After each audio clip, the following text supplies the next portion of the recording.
নমস্কার বন্ধুরা, প্রিয়া job updates YouTube চ্যানেলের পক্ষ থেকে তোমাদের সকলকে আরও একবার স্বাগত জানাই। তো বন্ধুরা, এই মুহূর্তে তোমরা নিশ্চয়ই টাইটেল এবং থাম্বনেল দেখে বুঝে নিয়েছো আজকে কোন টপিকে কথা হতে যাচ্ছে। হ্যাঁ বন্ধুরা, আজকে আমরা কথা বলবো আইসিডিএস সুপারভাইজার 2019 এবং আইসিডিএস প্রমোশনাল উভয় ক্যান্ডিডেটদের জন্য কিছু গুরুত্বপূর্ণ আপডেট, যেখানে আইসিডিএস সুপারভাইজার 2019 এবং আইসিডিএস প্রমোশনাল ক্যান্ডিডেটদের জন্য কিছু গুরুত্বপূর্ণ আপডেট থাকছে, যেখানে তোমাদের জুলাই মাসের পর আইসিডিএসদের জয়নিং হবে নাকি তার আগে। এক কথায় বলতে গেলে তোমাদের ভোটের পূর্বে তোমাদের জয়নিং সংক্রান্ত কোনো আপডেট রয়েছে কিনা বা পরে রয়েছে কিনা সেই সংক্রান্ত আপডেট, জয়নিং নিয়ে কি বলছে এবং নন জয়নিং লিস্ট নিয়ে কি বলছে কমিশন, বিস্তারিত আপডেট আমরা দেখে নেওয়ার চেষ্টা করব আজকের এই শর্ট ভিডিওটির মাধ্যমে। তো অবশ্যই ভিডিওটি শুরু থেকে শেষ পর্যন্ত মনোযোগ সহকারে দেখার চেষ্টা করবে। তো ভিডিওটি শুরু করার পরে তোমাদের কাছে একটা ছোট্ট রিকোয়েস্ট করব, তোমরা যারা আমার এই চ্যানেলে প্রথমবার ভিজিট করেছো অবশ্যই চ্যানেলটিকে সাবস্ক্রাইব করে পাশের অল নোটিফিকেশন অপশনটি অবশ্যই অন করে রাখবে চাকরি সংক্রান্ত লেটেস্ট আপডেট এবং চাকরির বিজ্ঞপ্তিগুলি সর্বপ্রথম সবার আগে পাওয়ার জন্য। এবং যারা অলরেডি চ্যানেলটিকে সাবস্ক্রাইব করে রেখেছে তাদের সকলকে জানাই অসংখ্য ধন্যবাদ।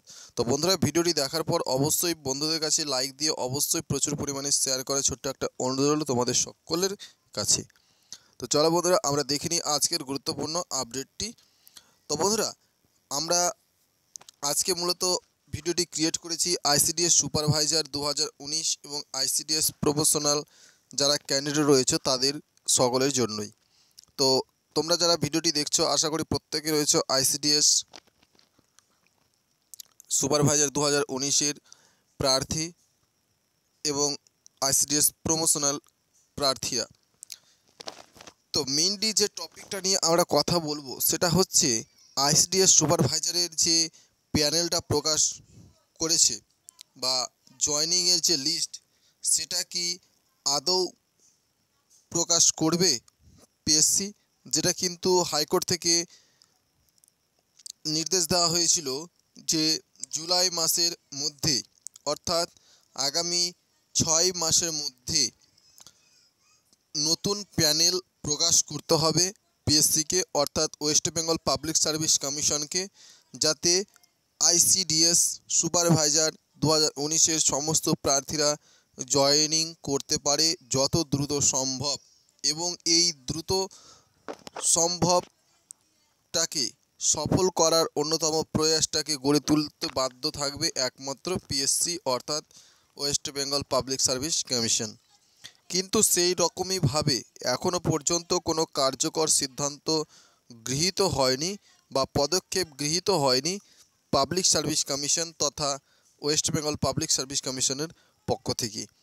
তো আমরা যেটুকু আপডেট পাচ্ছি বা সূত্র মারফত যেটুকু আপডেট আমরা কালেক্ট করতে পেরেছি, তোমাদের ভোটের পূর্বে কিন্তু তোমাদের জয়নিং হচ্ছে না, আদৌ কিন্তু ভোটের পূর্বে তোমাদের জয়নিং কোনো মতো সম্ভব হবেও না, যেটুকু আমরা সূত্র মারফত আপডেট পেয়েছি। এবার আসি আইসিডিএস প্রমোশনাল যারা ক্যান্ডিডেট রয়েছে তাদের নিয়ে।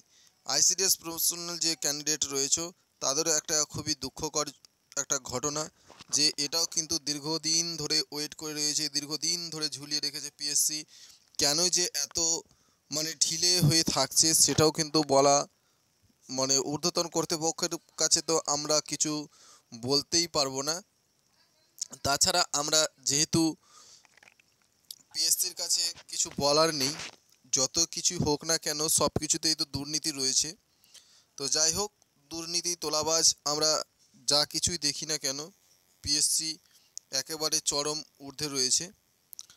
তো সব কিছুকে ঠিকঠাক করে যদিও আমরা জয়নিংয়ের দিকে এগিয়ে যাচ্ছি, তা সত্ত্বেও কিন্তু জয়নিংয়ের দিকে আমরা যতটা এগিয়ে যাচ্ছি তার থেকে ডবল কিন্তু আমরা পিছিয়ে যাচ্ছি। তো যাই হোক, আমাদের মূল আলোচনার বিষয় হলো যে আইসিডিএস সুপারভাইজার 2019-এর প্রার্থীদের যে 6 মাসের মধ্যে প্যানেলটা প্রকাশ করতে বলেছিল হাইকোর্ট, সেটা এখন পর্যন্ত হয়নি। তবে আমরা সূত্র মারফত যে আপডেটটা পাচ্ছি যে তোমাদের জয়নিং এখন হচ্ছে না, ভোটের পর তোমাদের জয়নিংটা করানো হবে। আদৌ ভোটের পর কখন হবে সেও নিয়ে কোনো সিদ্ধান্ত গৃহীত হয়নি। আর আইসিডিএস প্রমোশনাল যারা ক্যান্ডিডেট রয়েছে তাদেরও কোনো আপডেট এই মুহূর্তে নেই।